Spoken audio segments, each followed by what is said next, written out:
Tanaka mendesah dan berkata, "Nona Rika, aku sudah melayani keluarga Akana selama bertahun-tahun dan juga sudah lama berada di sisimu. Aku sangat mengenalmu, jadi kau tidak perlu menyembunyikan apapun dariku.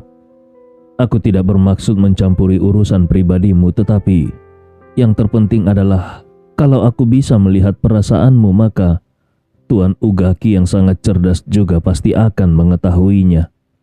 Saat itu, aku khawatir kau belum sempat bertemu dengan Tuan Andi, tetapi sudah ketahuan oleh Tuan Ugaki." Mendengar kata-kata Tanaka, Rika langsung terdiam. Dia tahu bahwa Tanaka memberikan peringatan ini karena niat baik.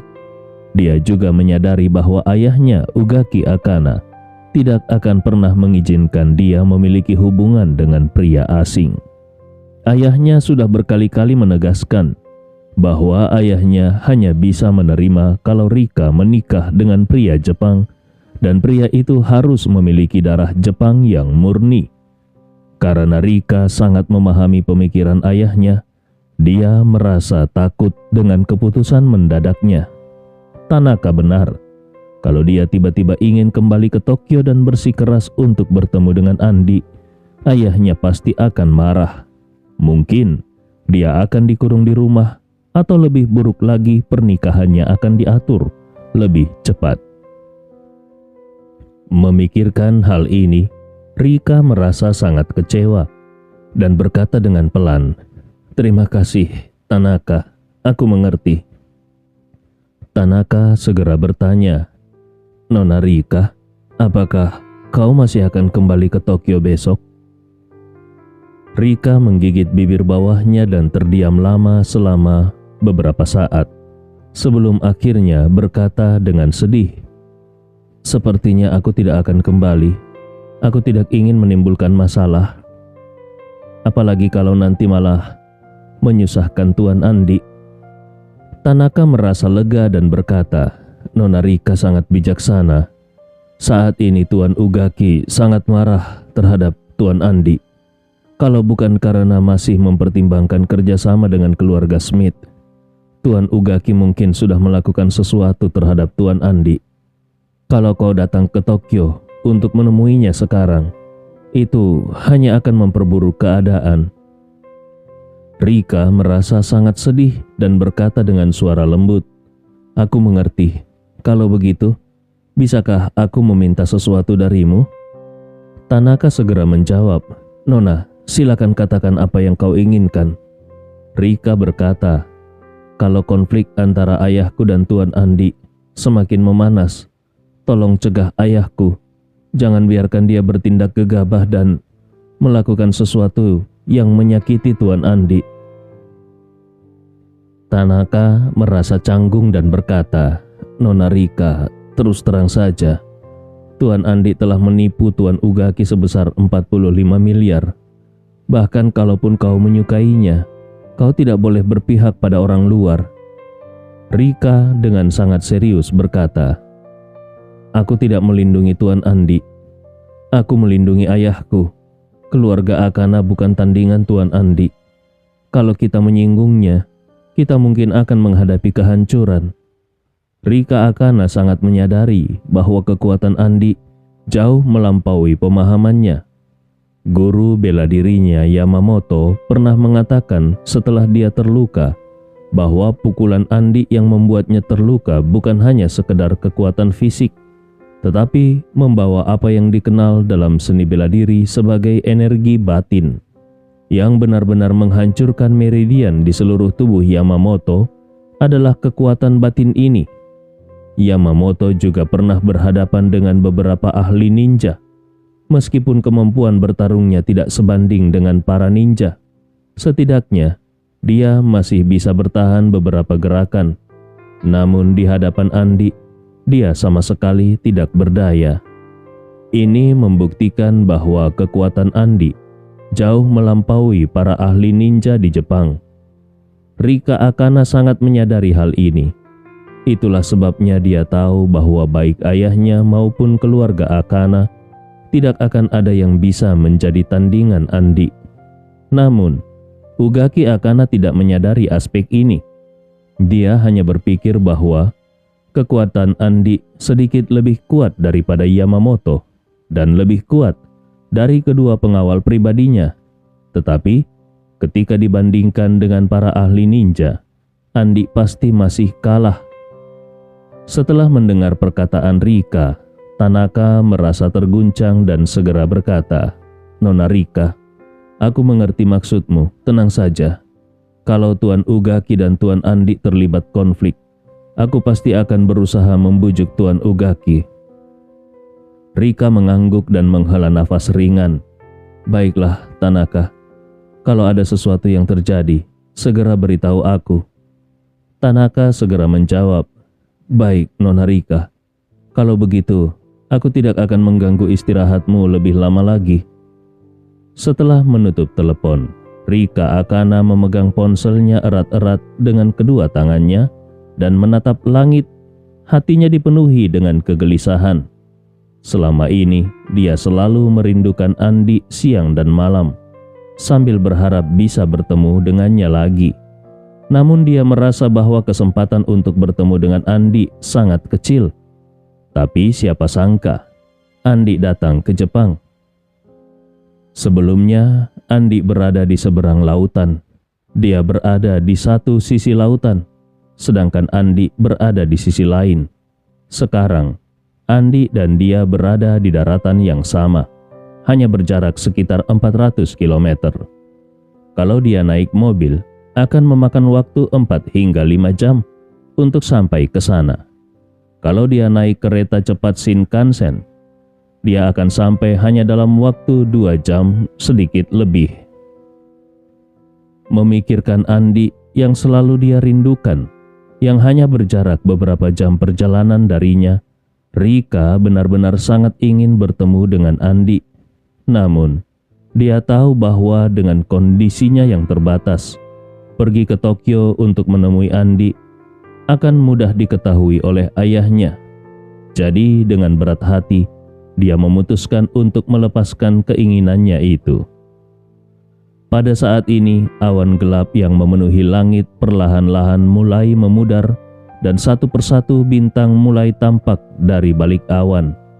Rika menghela nafas dan berkata kepada dirinya sendiri, "Sepertinya malam ini tidak akan turun salju."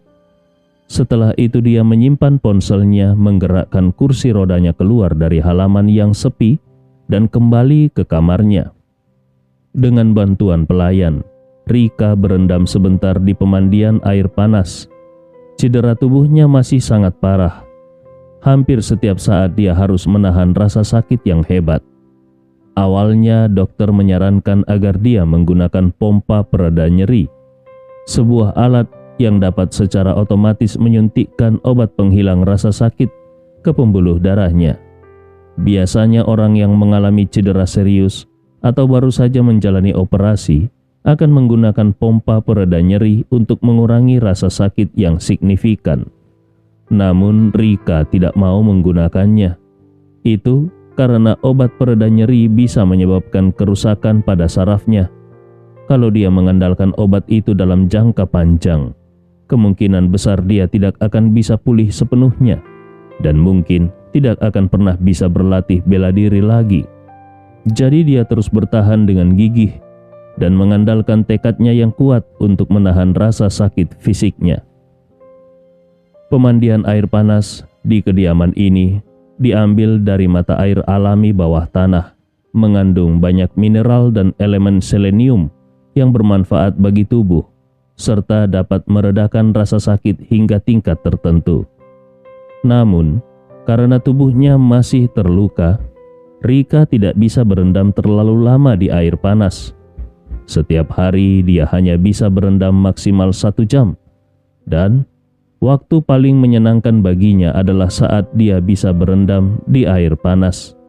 Sambil berendam, pikirannya kembali tertuju pada Andi.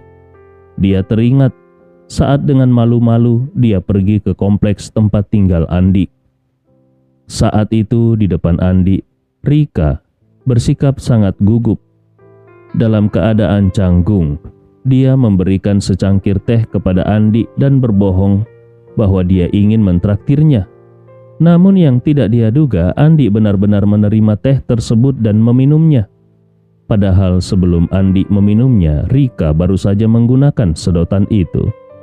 Tindakan seperti ciuman tidak langsung ini adalah hal paling intim yang pernah dilakukan Rika dengan seorang pria sepanjang hidupnya. Dan karena ciuman tidak langsung itu, Rika terus memikirkannya hingga sekarang. Mengingat wajah Andi, tanpa sadar Rika mengangkat jarinya yang panjang dan ramping, lalu menulis nama Andi di atas permukaan air. Gelombang air yang lembut menyapu permukaan, dan tidak ada satupun jejak yang tersisa dari apa yang telah dia tulis. Karena goresan-goresan yang segera hilang itu, Rika merasa bebas menulis nama Andi berulang kali di permukaan air tanpa meninggalkan jejak apapun. Malam itu Rika tidak bisa tidur. Langit di Kyoto malam itu terlihat cerah. Salju yang diperkirakan oleh Departemen Cuaca tidak jadi turun. Laporan cuaca pagi mengungkapkan bahwa karena pengaruh arus udara, salju yang awalnya diperkirakan turun pada malam sebelumnya kemungkinan besar akan tertunda 2 hingga 3 hari. Salju yang tertunda itu membuat Rika sedikit kecewa. Dia merasa ini adalah tanda bahwa alam tidak berpihak padanya. Dan ketika dia memikirkan Andi, yang jaraknya hanya beberapa ratus kilometer, namun dia tidak bisa pergi menemuinya, muncul perasaan hampa di dalam hatinya, dan dia bergumam di dalam hatinya, mungkin aku dan Tuan Andi memang ditakdirkan hanya sebatas ini.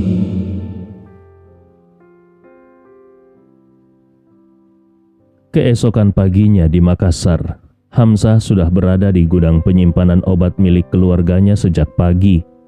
Secara pribadi dia mengawasi para pekerja yang menyiapkan bahan obat-obatan herbal yang dibutuhkan oleh Andi. Para pekerja sibuk mengemas barang-barang, sementara Hamzah terus mengingatkan, pastikan setiap obat diperiksa secara manual sebelum dikemas. Pastikan tidak ada obat yang rusak, salah, atau berkualitas buruk. Juga pastikan bahwa jumlahnya sudah tepat. Apakah kalian mengerti? Para pekerja menjawab serempak, kami mengerti Tuan.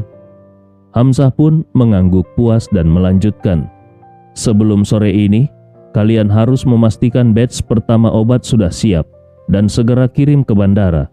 Aku sudah mengatur pengiriman udara. Pesawatnya akan berangkat malam ini pukul 10 menuju Tokyo.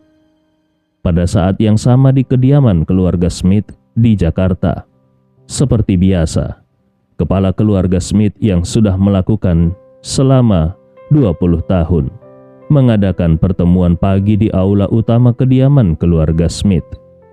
Pertemuan ini seperti pertemuan Dewan Kerajaan di zaman dahulu, di mana keturunan keluarga Smith melaporkan kemajuan bisnis mereka kepada Tuan Smith setiap hari.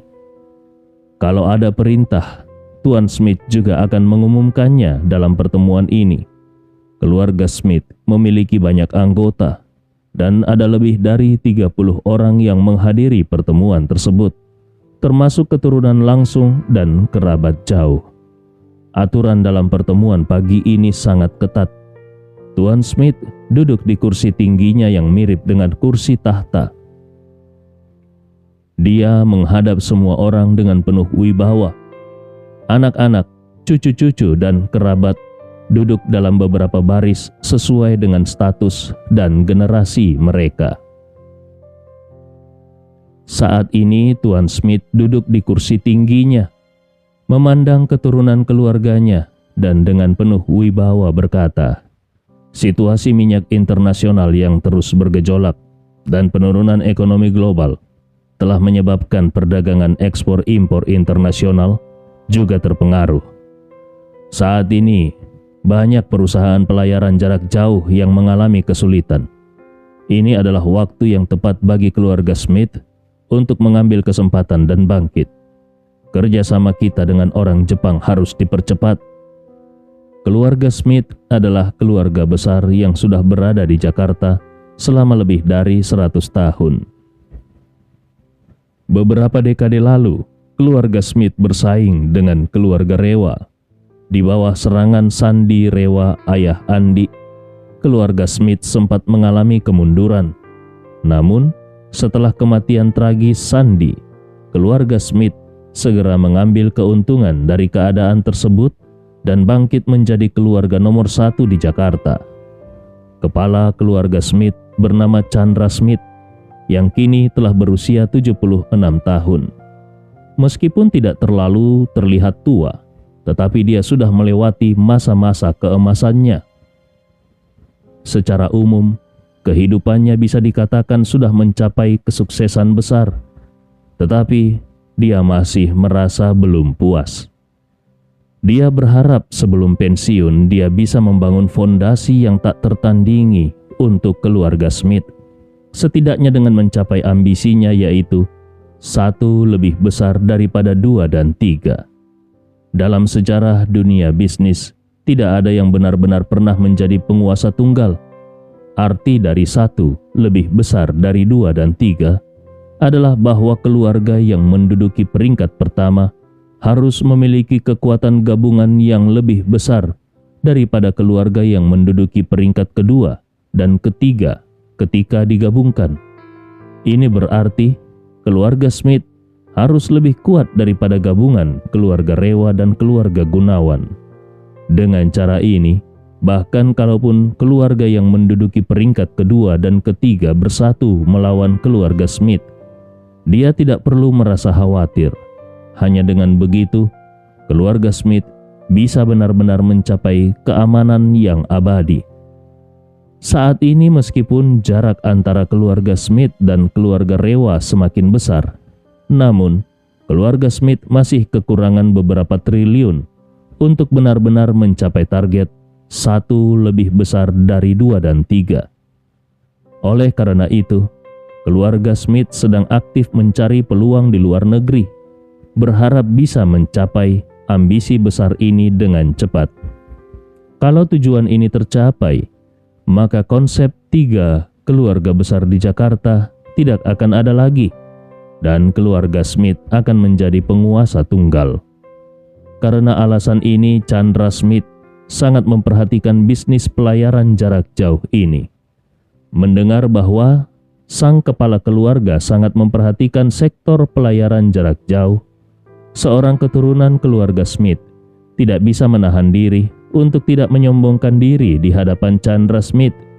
Dia berkata, "Kakek, menurutku, ekonomi dunia saat ini sedang mengalami banyak kesulitan.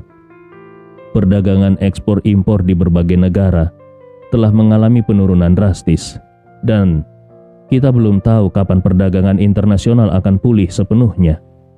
Dalam situasi seperti ini, bertaruh pada pelayaran jarak jauh bisa sangat berisiko. Kemungkinan besar kita akan membeli di harga rendah, namun belum mencapai dasar. Oleh karena itu aku sarankan agar kakek mempertimbangkannya dengan hati-hati."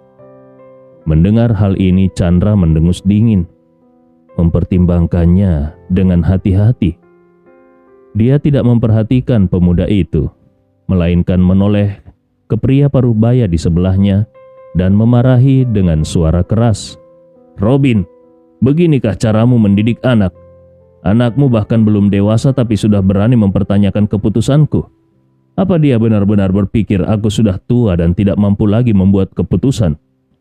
Pria yang dipanggil Robin adalah Robin Smith, putra kelima dari Chandra Smith. Keluarga Smith di generasi ini memiliki 5 putra dan 2 putri. Robin Smith adalah putra kelima dan berada di urutan terakhir dari ke-7 anak tersebut. Pemuda yang baru saja berbicara adalah Diman Smith, putra bungsu dari Robin. Diman baru berusia 18 tahun, tetapi dianggap sebagai anak yang berbakat secara akademis karena dia diterima di Universitas Harvard di Amerika Serikat tahun lalu dengan kemampuannya sendiri. Karena usianya yang masih muda dan selalu dimanjakan di rumah, Diman sangat suka menunjukkan dirinya. Namun, biasanya dia hanya menunjukkan dirinya di depan orang tuanya dan jarang mendapat kesempatan untuk melakukannya di depan kakeknya. Hari ini akhirnya dia mendapatkan kesempatan untuk berdiskusi dengan kakeknya, Chandra Smith, dengan harapan bisa menunjukkan bakat dan kebijaksanaannya yang luar biasa. Sayangnya, hanya dengan satu kalimat dia sudah membuat sang kakek marah. Saat Diman ingin menjelaskan, ayahnya Robin Smith langsung berdiri dan menamparnya beberapa kali hingga bibirnya berdarah. Dengan marah Robin berteriak, "Apakah semua pelajaran yang kau pelajari hanya sia-sia? Berani-beraninya kau mempertanyakan keputusan kakekmu." Diman memegangi wajahnya. Aku... Dia tidak bisa berbicara dan merasa sangat malu, seolah ingin mati di tempat. Sepanjang hidupnya dia belum pernah dipukul. Dia tidak mengerti kenapa satu kalimat saja bisa membuat kakeknya marah, dan kenapa ayahnya yang biasanya sangat memanjakannya, kini memukulnya begitu keras, terutama di depan seluruh keluarga. Robin sebenarnya sangat marah dan kecewa pada anaknya. Dia tahu betul bagaimana wibawa ayahnya. Bahkan kakaknya yang paling tua, Arya Smith, tidak pernah berani menentang ayah mereka. Apalagi anak bungsunya yang tidak berguna ini. Berusaha mencuri perhatian bukanlah caranya. Satu kalimat dari Diman mungkin saja membuat Diman akan diabaikan oleh kakeknya selamanya. Setelah lulus dari universitas nanti, bisa jadi Diman bahkan tidak akan punya kesempatan untuk bekerja di keluarga Smith. Chandra Smith, kepala keluarga Smith, terkenal sebagai orang yang otoriter dan kejam. Pengalaman hidupnya membentuk kepribadiannya yang keras dan dominan. Saat masih muda, dia harus bersaing dengan banyak saudara laki-lakinya. Pada masa itu, ayah Chandra tidak hanya memiliki satu istri resmi, tetapi juga 6 selir, sehingga keluarga mereka sangat besar. Dengan 30 lebih anak, termasuk 23 putra. Seperti pangeran-pangeran dalam perebutan tahta di zaman dahulu, Chandra Smith harus berjuang keras selama 50 tahun untuk akhirnya menjadi kepala keluarga.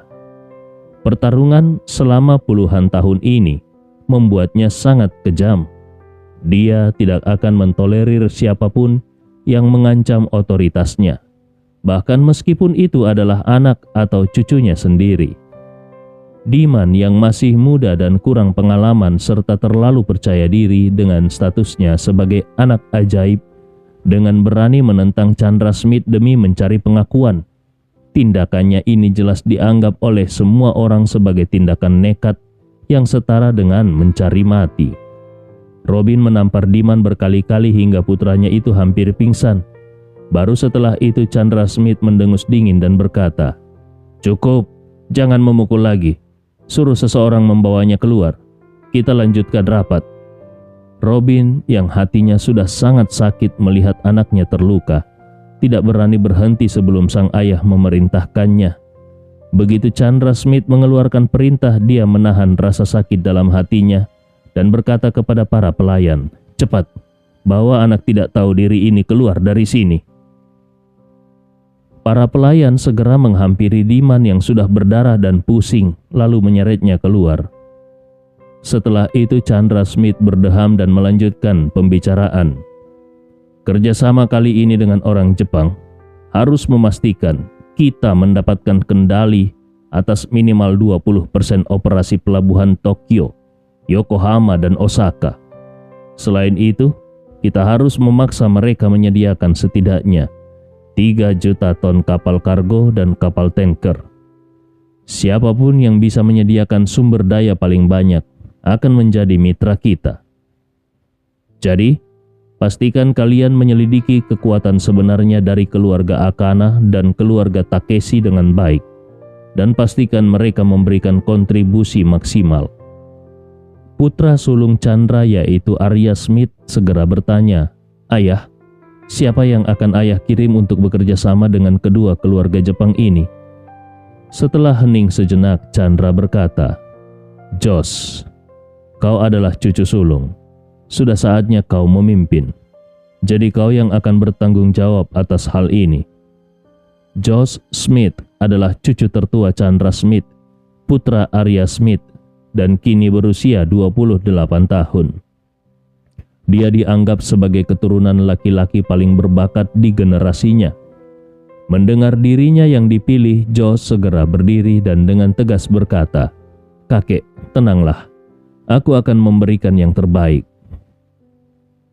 Chandra mengangguk ringan, lalu matanya tertuju pada gadis cantik di sebelah Josh. Gadis itu memiliki penampilan yang dingin namun sangat mempesona. Untuk pertama kalinya, tatapan Chandra melembut sedikit, dan dengan nada yang penuh kasih, dia berkata sambil tersenyum, "Ziva, kau akan segera lulus dari Yale. Sudah saatnya kau juga mulai belajar. Kali ini, ikutlah bersama kakakmu, belajar dan kumpulkan pengalaman." Gadis cantik yang dingin itu berdiri. Dia membungkuk sedikit dan dengan ekspresi yang datar serta nada yang sopan tetapi tidak hangat dia berkata, "Baik kakek, aku mengerti." Ketika Chandra Smith sang kakek mengumumkan bahwa Josh dan Ziva, saudara laki-laki dan perempuan, akan pergi ke Jepang bersama-sama, ayah mereka yaitu Arya Smith menunjukkan ekspresi bangga.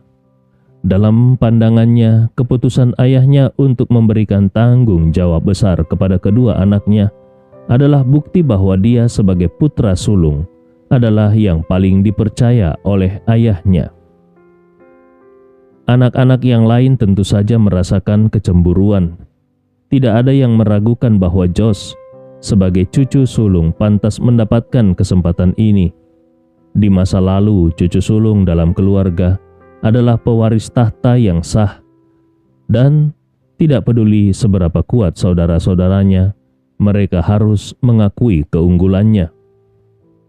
Namun, masalah muncul ketika Chandra Smith memutuskan bahwa Ziva, cucu perempuan yang paling disayangnya, juga ikut serta. Hal ini benar-benar menunjukkan favoritisme yang berlebihan. Dalam situasi normal, cucu sulung biasanya memimpin, tetapi anggota keluarga lain yang cakap juga akan dipilih untuk ikut serta cucu dari anak kedua, ketiga, atau bahkan kelima. Keputusan kakek untuk hanya memilih Ziva benar-benar menegaskan bahwa dia memanjakan cucu perempuannya itu. Hal ini tentu saja membuat anggota keluarga lainnya merasa sangat tidak nyaman. Di Beijing, semua orang tahu bahwa keluarga Smith adalah keluarga besar dan subur. Chandra Smith memiliki 12 cucu laki-laki dan 2 cucu perempuan. Namun yang paling disayanginya adalah Ziva, cucu perempuannya. Alasannya sebenarnya cukup sederhana. Chandra Smith selalu memiliki standar dan tuntunan, sebuah tuntutan yang sangat tinggi terhadap anak laki-laki dalam keluarganya. Dengan mereka, dia selalu bersikap keras dan tegas, jarang menunjukkan sisi lembut. Namun, Chandra Smith juga manusia yang memiliki sisi kelembutan. Karena tidak bisa menunjukkan kelembutan itu kepada anak-anak dan cucu laki-lakinya, dia pun menuangkan kasih sayangnya kepada Ziva, cucu perempuannya. Terlebih lagi, sejak kecil, Ziva memang sangat cerdas dan bijaksana, sehingga dia selalu berhasil mencuri hati kakeknya. Di depan orang lain, Chandra Smith dikenal sebagai seorang pemimpin yang tegas, penuh wibawa dan dingin. Namun di depan Ziva, dia berubah menjadi seorang kakek yang hangat dan penuh kasih sayang. Chandra sangat menyayangi Ziva. Karena itulah banyak pemuda berbakat di seluruh Jakarta yang begitu mendambakan Ziva. Karena dengan mendapatkan hati Ziva, itu berarti bukan hanya memenangkan seorang wanita cantik yang luar biasa, tetapi juga berarti memiliki kesempatan untuk menggenggam seluruh kekayaan keluarga Smith yang nilainya mencapai triliunan. Banyak yang bercanda bahwa siapapun yang menikahi Ziva mungkin bisa memperoleh kekayaan sebesar triliunan. Itulah sebabnya di kalangan keluarga besar nasional, Ziva mendapat julukan gadis triliun. Setelah Chandra mengumumkan keputusannya, dia berbicara kepada putra sulungnya Arya Smith. Arya, kau, Josh, dan Ziva harus segera membahas rencana, kemudian bersiap-siap untuk berangkat secepat mungkin. Arya segera berdiri dan berkata dengan hormat, "Jangan khawatir ayah, aku akan segera berdiskusi dengan mereka dan berusaha berangkat ke Jepang malam ini." Chandra mengangguk dan mengingatkan, dalam hal memilih antara dua keluarga, siapa yang kita dekati terlebih dahulu itu sangat penting. Keluarga Akana dan keluarga Takeshi memang mengalami penurunan karena resesi ekonomi Jepang, tetapi mereka tetap berada di puncak kekuatan di Jepang.